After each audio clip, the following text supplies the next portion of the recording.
Hey, this is Jim with Dieselgeek, and today we're going to install the Sigma 6 shifter from Dieselgeek. And the first step that we're going to do is we're going to install the front to back. So this is the front to back bracket right here. It's the new front to back bracket with our nut bar. And the first thing we're going to do is we're going to make sure that the that the cable end goes freely onto the cable like that. It needs to go on freely. If it doesn't, then you need to use the spreading mechanism that here, and all these holes are threaded for 6mm by 1.0. I have a video about this, and I'll put a link in the description for it. So anyway, this one works fine right here. It goes on like that. The next thing is that there's a keyway, and the keyway on the part is marked with a Sharpie mark right here. So that keyway lines up with the two joined teeth right here, and so the two joined teeth are right here, and you want to line up the Sharpie mark to the two joined teeth. So once you do that, the part will go on, and you put on the 8mm nut. The 8mm nut has 13mm flat, so you use a 13 socket or a 13 box end, and you just tighten it pretty tight. Don't go crazy with it. There have been people who have broken this off. You don't want to be that guy or girl. Don't break it off. So you put it back in neutral, and that's neutral. So the next step is we're going to install the side-to-side. This is the new side-to-side assembly, and we're going to take the shiny metal clip off of the pivot pin. We're going to take the two bushings. We're going to leave one bushing on the pivot pin, and on the passenger side we're going to go ahead and put the bushing in the tube. So we're going to come in from the driver's side and then we're going to go into the tube, engage the part, roll the part down like that. We're going to get the cable inside the cable end like so, and then rotate the part back up, and then insert it, get the groove and put it onto the front to back bracket. So once you've done that, you can put the shiny metal clip onto the pivot pin until it clicks like that. So the shifter's installed now. So the adjustment procedure is pretty straightforward. We're going to push down on the selector shaft until it gets to the right height. The locking lever is a plastic L-shaped lever right here, and you're going to get down about 1/3 to 1/2 of an inch until the locking lever will push in and then rotate clockwise, and it'll come out to about 10 o'clock. And once you've done that, then the front to back bracket, the selector shaft, won't go up and down.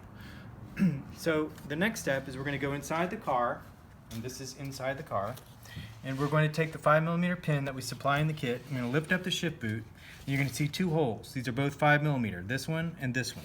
So we're going to put the pin down through the top hole, and then we're going to move the stick over to where it's lined up above the hole in the plastic base, and then just push down. Early cars, like from 2006 and older, will have a metal base, and they're a tiny bit more precise, but anyway, the pin is exactly 5mm, and this is as precise as it gets. So once we lock that in, we're going to go back out to the engine bay, and we're going to push down on the selector shaft like that. And when we push down on the selector shaft, we're going to rotate the knurled ring on the side-to-side cable end until it snaps forward. And you definitely want it to snap. You want it to really grab like that. So I wasn't pushing down on the front to back. So you want to push down on the front to back and then snap it like that. And that's perfect side-to-side adjustment. That's the most important thing of the whole install, is the side-to-side adjustment right there. So once you've done that, then you just straighten the front to back cable end to where it's horizontal. It's parallel. These surfaces are parallel. You want them to be parallel. And then you take a 4mm Allen socket. I like to use a 1/4-inch ratchet because it gives me better control. And you want to slowly but evenly, you want to work down the screws into the nut bar, just a little by little. And you don't want to do it all at once. You want to just do a little by little, and that makes the nut bar work better. It clamps more evenly. So we're just going to go back and forth probably 4 or 5 times just to make sure that the screws are tight.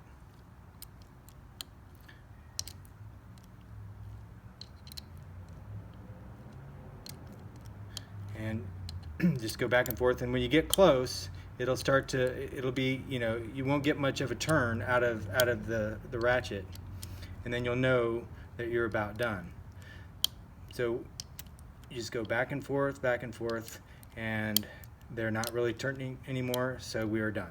So once you've tightened those screws, then you go back and unlock the transmission, and that's right here.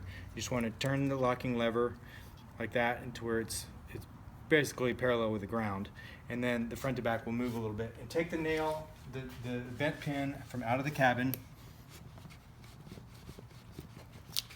and it is a tight fit.